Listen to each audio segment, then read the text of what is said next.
Hello students. आज का अपना जो लेक्चर है वो ऑर्बिटल वेलोसिटी पे है। तो सबसे पहले ये देख लेते हैं ऑर्बिट क्या होता है। मान लो ये जो मैंने छोटा सर्कल दिखा रखा है, सफ़ियर दिखा रखा है, मान लेते हैं ये हमारी अर्थ है और अर्थ का मास जो है वो है m, कैपिटल M, और इसकी रेडियस है r, यानी कि सेंटर से लेके इस पॉइंट के बीच का जो गैप है ये गैप है r, radius of the earth. ठीक है। और कोई सैटेलाइट है, वो सैटेलाइट रिवॉल्व कर रहा है अर्थ के अराउंड। क्यों करता है वो हम डिस्कस करेंगे अभी। मान लो ये अपना सैटेलाइट है और इस सैटेलाइट का जो मास है वो है small m, and the height of satellite above the surface of अर्थ। इससे ऊपर की जो हाइट है, सरफेस यहाँ तक हुआ अर्थ का, ये अपनी अर्थ का सेंटर है, तो सेंटर पॉइंट O से सरफेस पे मान लो कोई पॉइंट S है और इस पॉइंट तक ये पॉइंट मान लो P है ऑर्बिट के ऊपर। ठीक है। तो अब ये सैटेलाइट इस पाथ को कवर करता है, ऐसे जाएगा, यूँ जाएगा, यूँ जाएगा। ठीक है। तो आप यहाँ पे देख पा रहे हैं ये जो वाइट कलर का पाथ है, this path is traced by this satellite. Okay. तो इस पाथ को ही हम ऑर्बिट बोलते हैं। तो ये बेसिकली क्या हुआ, path traced by satellite around earth, that is orbit. अब ये जिस वेलोसिटी से ऑर्बिट में मूव करता है उस वेलोसिटी को बोलते हैं आप ऑर्बिटल वेलोसिटी, और इसको हम v नोड से रिप्रेजेंट करते हैं। अब हमें यह देखना है कि किसी पॉइंट के ऊपर इसकी डायरेक्शन क्या होगी। अब अगर यही पॉइंट ले लूँ मैं, तो इस पॉइंट के ऊपर जो डायरेक्शन होगी that will B along the tangent. इस P पॉइंट के ऊपर वेलोसिटी की ये डायरेक्शन होगी। तो क्या सैटेलाइट सीधा ही जाएगा? नहीं। जब सैटेलाइट यहाँ पे आ जाएगा आपका, मान लो अब ये पॉइंट ले लिया मैंने दूसरा, ठीक है, ये पॉइंट है आपका सपोज Q, तो यहाँ से टेंजेंट ड्रा करेंगे आप। ठीक है। तो अब इसके अलोंग होगी। अगर यहाँ पे आ जाए आपका सैटेलाइट, यहाँ पे देखेंगे आप, तो मान लो ये आपकी पोजीशन है G, तो यहाँ से आप टेंजेंट ड्रा कर दें। ठीक है। This will be the direction of velocity at point G, और वेलोसिटी हर पॉइंट के ऊपर उतनी ही होगी, यानी कि यहाँ भी वेलोसिटी ऑर्बिटल वेलोसिटी के इक्वल है, यहाँ भी, यहाँ भी। तो आप क्या देख पा रहे हैं, हर एक पॉइंट के ऊपर ऑर्बिट के ऊपर कोई भी पॉइंट लें, वहाँ पे अगर आपको डायरेक्शन ऑफ ऑर्बिटल वेलोसिटी देखनी है तो आप उस पॉइंट से टेंजेंट ड्रा कर दें। ठीक है। So this is how to take idea of direction. So this is along the tangent,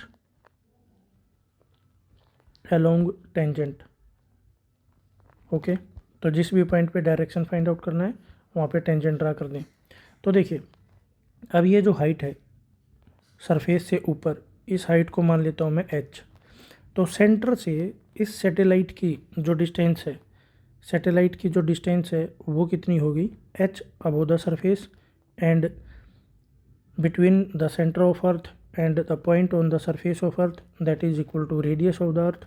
तो ये टोटल हाइट O से P पॉइंट के बीच की ये डिस्टेंस हो जाएगी r प्लस h। ठीक है। तो ये बेसिक सी चीज़ है। अब हमें ये देखना है, तो ऑर्बिटल वेलोसिटी की डेफिनेशन क्या हुई, it is the velocity with which the satellite revolve around its planet. Okay. अब देखिए हमें देखना है कि इसका कोज क्या है। इसको मैं लिख देता हूँ यहाँ पे, velocity with which satellite revolve around around its planet. Done. अब इसका कोज देखना है आपको। अब देखिए कोज सीधा सा है, यहाँ पे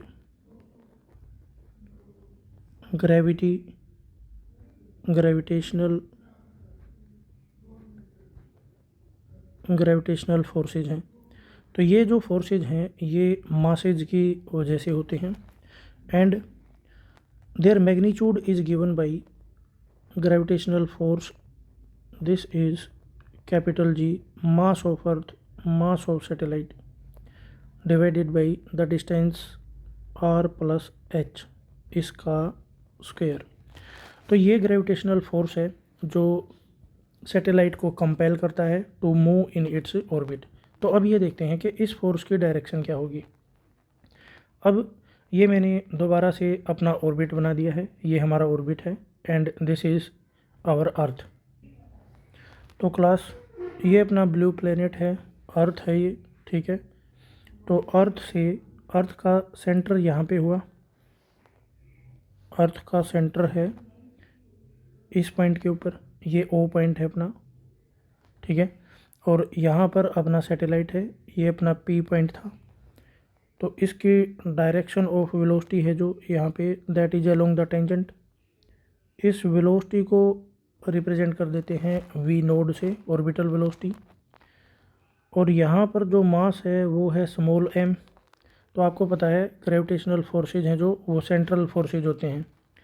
तो जो अर्थ है वो इस सैटेलाइट के ऊपर इस डायरेक्शन में फोर्स लगाएगा।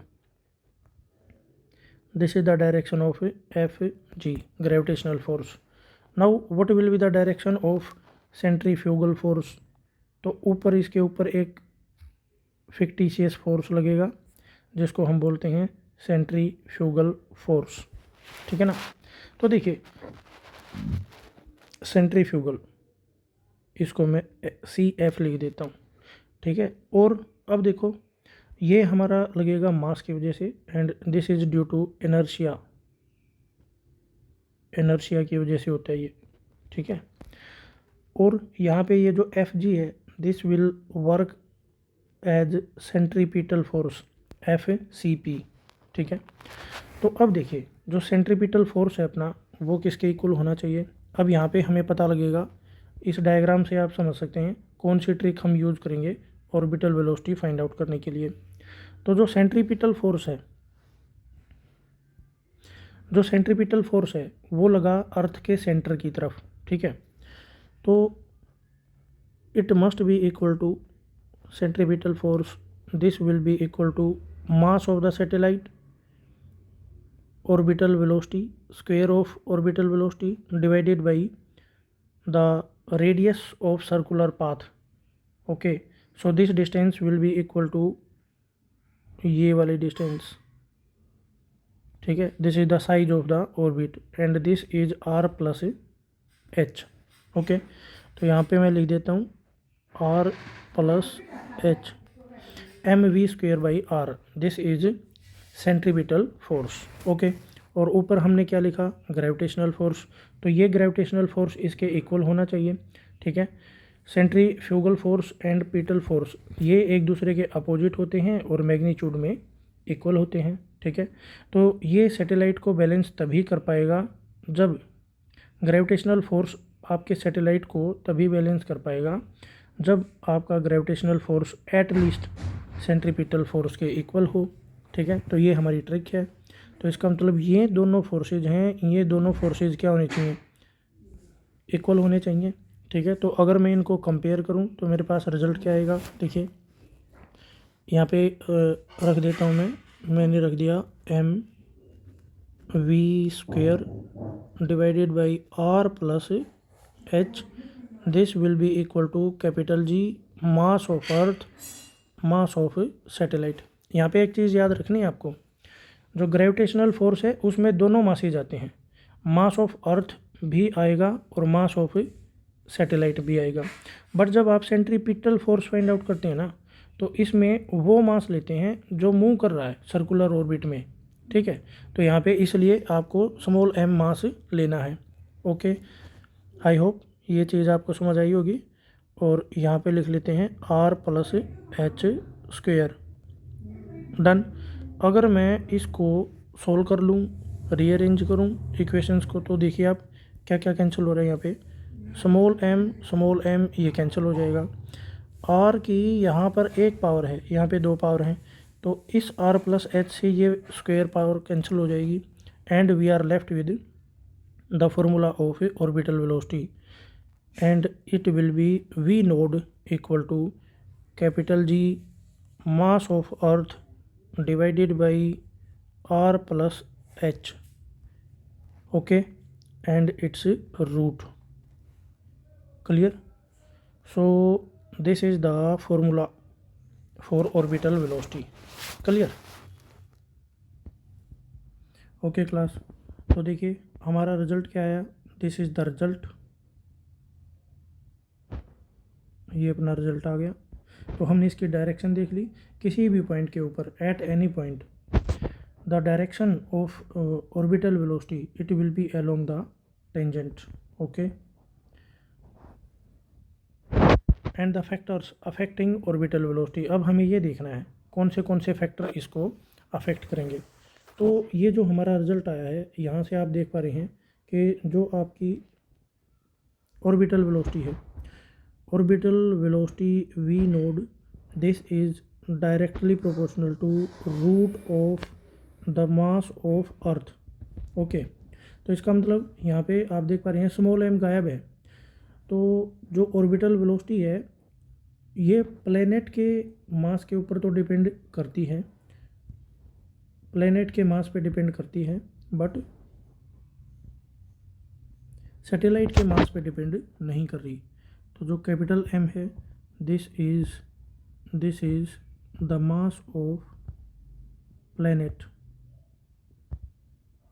ओके। एक बात तो ये क्लियर है। दूसरी बात देखिए आप, दूसरा पॉइंट हम देखते हैं। यहाँ पे जो M है, स्मॉल m, वो है नहीं अपना, तो मैं लिख देता हूँ v node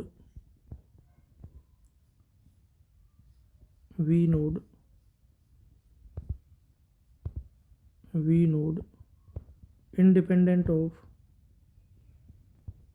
mass of satellite, यानी कि m के ऊपर डिपेंड, स्मॉल m के ऊपर ये डिपेंड नहीं कर रहा, ठीक है। तो दूसरी चीज़ देखते हैं, यहाँ पे आप देख पा रहे हैं v नोड जो है that is inversely proportional to r+h, ठीक है। And what is r+h? r+h is this is the radius, और रेडियस किसकी है? ये radius of the orbit, clear. तो अब देखो नेक्स्ट, यहाँ पे जो v ऑर्बिटल है, this is inversely proportional to root of the radius of the orbit, that is r+h।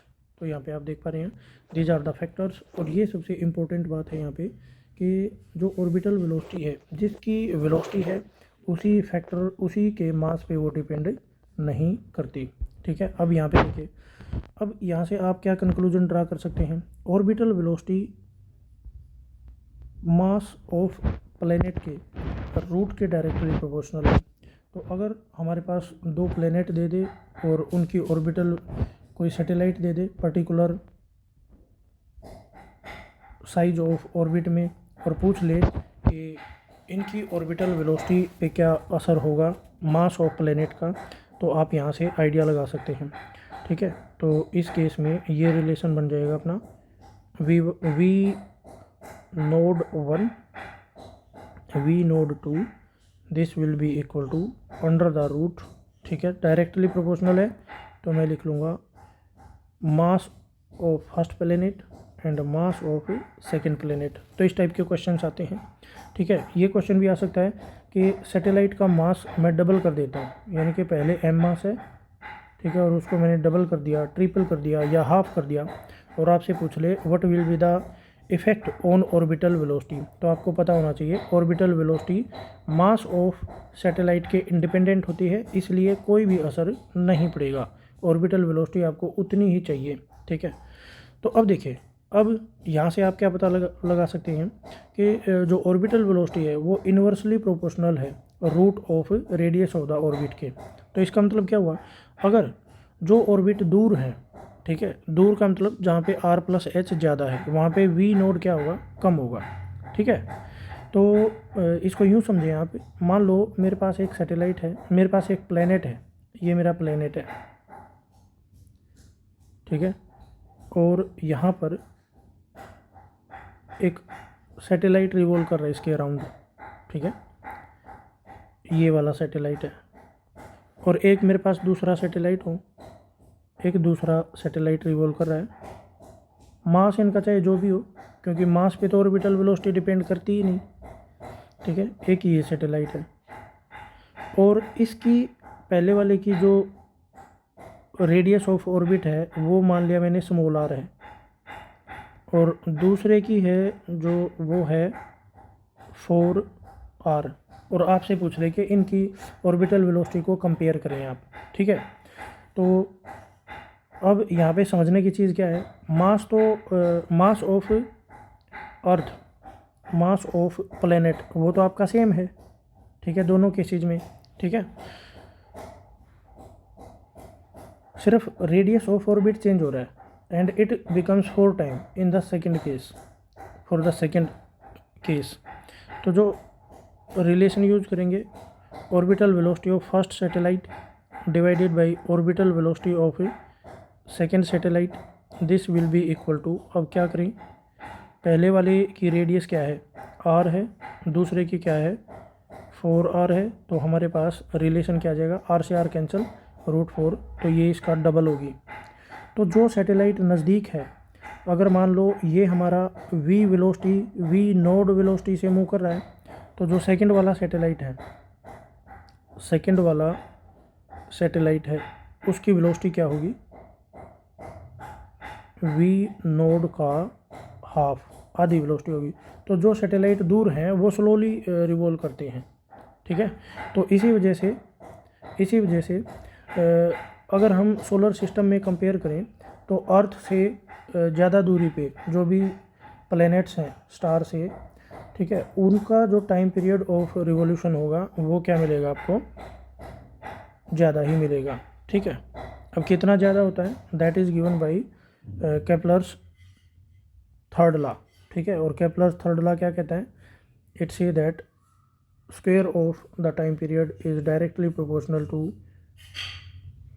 Cube of the semi major axis. Okay, चलो इस चीज़ में जाना है फ़िलहाल हमें सैटेलाइट को स्टडी करना है, ऑर्बिटल वेलोसिटी को हम स्टडी करें।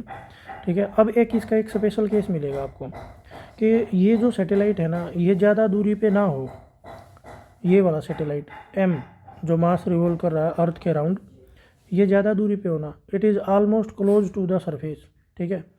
तो जो ऑर्बिट्स जिन ऑर्बिट्स का साइज़ बहुत कम होता है, या जिनमें जो सैटेलाइट्स हैं वो अर्थ सरफेस के क्लोज मूव करते हैं, उनको बोलते हैं हम नियर अर्थ ऑर्बिट। ठीक है।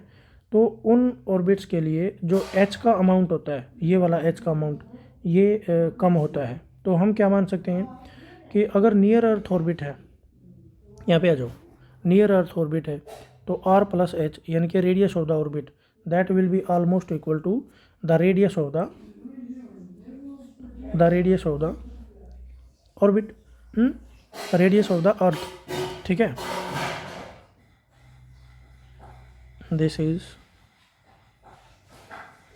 The radius of earth and it is equal to radius of orbit.